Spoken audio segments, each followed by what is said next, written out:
পরিকল্পনায় তার বাস্তবায়নে একটা কথা বলতে পেরেছে, বললেও সেগুলো শোনা হয়েছে। খুব মাথা ভারী গণশুনানি কিছুর মাধ্যমে আমরা গণশুনানির সিল দিয়ে দিয়েছি আমাদের ডিটেইলড এরিয়া প্ল্যানে, তাই তো? ঢাকা তুমি তরুণদের, ঢাকা তুমি ঢাকাবাসী, এরকম কিন্তু কখনো হয়নি। আমরা ঢাকাবাসী বলে একটা সংগঠন আছে, পুরনো ঢাকার ঐতিহ্য নিয়ে কাজ করে, এদের একটা বিশ্বাস, এবং ওই কর্তৃপক্ষ ট্রাস্ট হিসাবে এটাকে ম্যানেজ করবে। কিন্তু আসলে পরে যখন এরশাদ সাহেব এটাকে ডিআইটি থেকে রাজুক করে দিল, রাজধানী খালি উন্নয়নই হলো আর উন্নয়নই হলো আর উন্নয়নই হলো, আর রাজুক খালি কর্তৃপক্ষই থাকলো, কর্তৃপক্ষই থাকলো, কর্তৃপক্ষই থাকলো। এখানে জবাবদিহিতা, স্বচ্ছতা, এগুলো আমরা আসলে সত্যিকার অর্থেই দেখিনি। এখন রাজুকের যে বোর্ডটা আছে, আমি মনে করি যে এই বোর্ডটাতে যদি এই যে উদাহরণগুলো আমাদের বক্তা দিয়ে গেলে, এইখানে আসলে সম্পৃক্ততার দরকার আছে, এইখানে আসলে ইনক্লুসিভনেসের দরকার আছে। আমি যদি কয়েকজন খালি আমলা দিয়ে মনে করি যে রাজুকে আমি চালিয়ে ফেললাম, নগরকে আমি ইনক্লুসিভ করে ফেললাম, এইটা আমার মনে হয় না আমরা সমাধানে পৌঁছাবো বলে। রাজুকের বোর্ডে তরুণ তরুণী নিলে সমস্যা কোথায়? তরুণ আমাদের আর্কিটেক্ট আছেন, তরুণ নগর নিয়ে ভাবেন এমন মানুষেরা আছেন। যখন আমরা দেখি যে আমাদের 7 মসজিদে গাছ কেটে ফেলে, তখন তরুণরা দাঁড়িয়ে যায়, কিন্তু তখন কিন্তু দেখি নাই যে রাজুকের বোর্ডের গিয়ে কেউ দাঁড়িয়েছে বা সিটি কর্পোরেশনের কেউ গিয়ে দাঁড়িয়েছে। কাজে রাজুকের বোর্ডে এই ইনক্লুসিভনেস থাকাটা দরকার আছে। এবং এখন যে নতুন বাংলাদেশে আমরা বসবাস করছি, এখানে অনেক চড়াই উতরাই পার হতে হবে আমাদের, এটা আমাদেরকে মেনে নিতে হবে। খুব একটা স্মুথ রাস্তায় আমরা যে চলবো তা না, নানান রকম চ্যালেঞ্জ, নানান রকম বাধা বিপত্তি পার করেই আমাদের চলতে হবে। কিন্তু এই যে নতুন বাংলাদেশ গড়ার একটা স্বপ্ন আমাদেরকে দেখিয়েছে কিন্তু আমাদের তরুণ প্রজন্ম, এবং তাদের সাহসিকতা তো অবিশ্বাস্য। এই তরুণ প্রজন্মকে আসলে বাদ দিয়ে কিন্তু কোনো নতুন বাংলাদেশ আমরা গড়তে পারবো বলে আমি মনে করি না। এবার একটু আসি যে রাজুকের আইনটা দেখি 1953 সালের। রাজুকের আইনে আসলে বলা আছে রাজুক ইমপ্রুভমেন্ট স্কিম করবে, পূর্বাচল করে, উত্তরা করে। রাজুক ভাষান টেকটা শেষ করতে পারে না। এটা রাজুক, এগুলো কিন্তু এমন না যে আমি আজকে নতুন বলছি, এগুলো বলেই যাচ্ছি।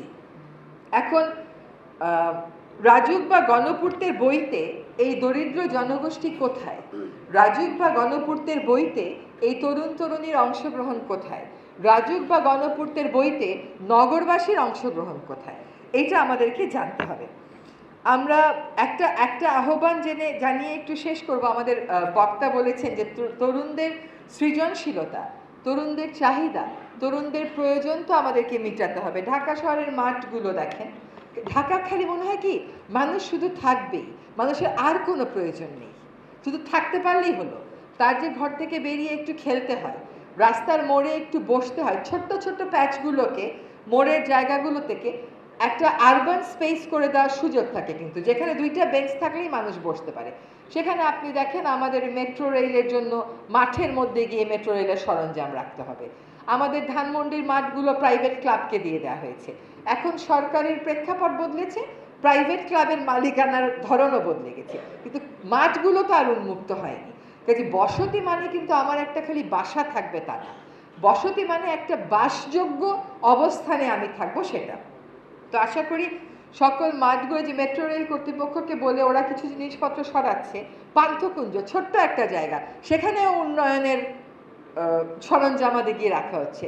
মানে মনে করা হচ্ছে যে মেগা প্রজেক্টগুলো হইলেই হবে, সবুজের আর দরকার নেই, মানুষকে আর খেলতে হবে না, মানুষকে আর নিঃশ্বাস নিতে হবে না। এইটা কিন্তু কোনোভাবেই গ্রহণযোগ্য না। তো বাসযোগ্য, শেষ বক্তব্যটা হচ্ছে আমার, যে আমাদের উন্মুক্ত স্থানগুলোকে সত্যিকার অর্থে উন্মুক্ত করে দেন। ছোট ছোট জায়গা যেগুলো বিভিন্ন মোড়ে আছে, সেগুলোকে জাপান সাউথ কোরিয়ার আদলে ছোট্ট ছোট্ট 2টা বেঞ্চ দিয়ে মানুষের বসার একটা জায়গা করে দেন।